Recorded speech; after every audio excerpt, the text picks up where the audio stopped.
And then, ito yung zipper. And then, wala siyang compartment sa loob. Oh, wala talaga. So, bukan natin.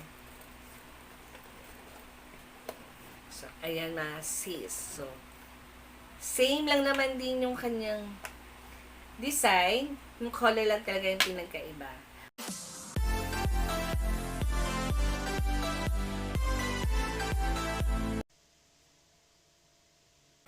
Hi sis! Welcome back to our channel. Ang inyong kasis, Gwen Angel. So, ito na. So, ito yung sinasabi ko kanina. Nag-unboxing tayo kanina ng one shoulder messenger bag outdoor. So, ito yung pangalawa.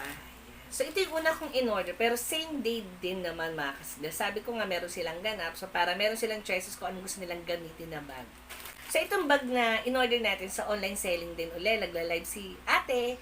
And then, nakapagpili ako ng magandang kulay. So, itong kulay na in-order ko ay, ano bang kulay yun? Coffee and brown. Oo. Buksan na natin.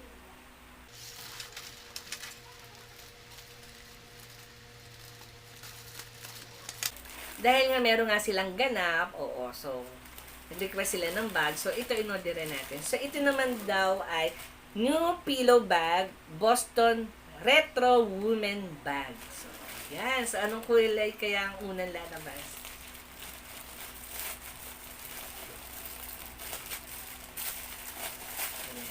So, ito ay color brown. Ayan. And then, isa naman ay coffee. Ayan. Kung titignan mo dun, maliit lang siya. Medyo malaki ng konti, pero hindi naman ganun kalaki. So, ito. So, unahin na muna natin itong coffee. Ayan, nakalagay ako. Coffee.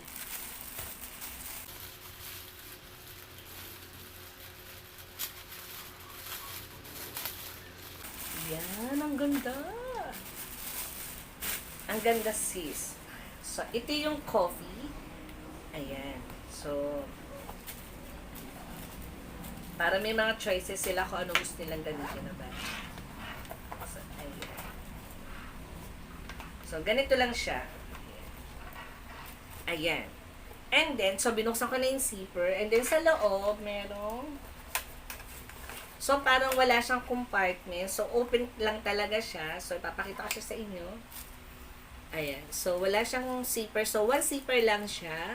Ayan. So, kasya dito yung power bank, cellphone, tsaka yung long wallet, tsaka mga ID. So, maluwag pa talaga siya. So, ayan.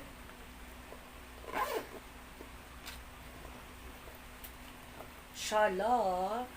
Ang ganda. Ang ganda mga sis. Oo. And then, ang kinaganda nito, pag mabigat yung gamit mo, so hindi siya mag-move. Oo, kasi usually nakikita ko sa mga bag, pag mabigat na, yung ganitong bakal, umiikot na siya. Pero this time, hindi, naka-flat talaga siya. And then, color gold pa siya. And then, ito naman yung brown.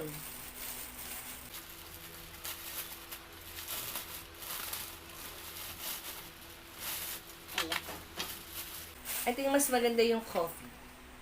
So, ito siya, ayan. So, ito yung kanyang strap. Pag-gold pa din. And then, ito yung zipper.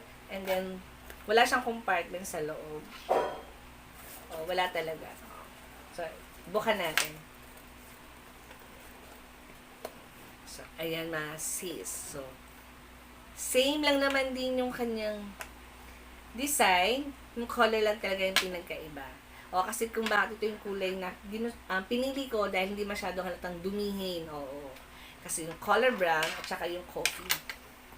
So, ayan. So, meron na silang dalawang bag. Choice na nila kung anong gusto nilang dalahin. So, yun lang mga kasis. Maraming salamat. Sinamahan niyo ako dito sa New Pillow Bag Boston Retro Women Bag. So, ang ganda. So, yun lang mga kasis. Maraming salamat. Sinamahan niyo ako dito sa ating unboxing na in-order natin sa TikTok shop. So, yun lang mga kasis. Maraming salamat. So, don't forget to like and subscribe.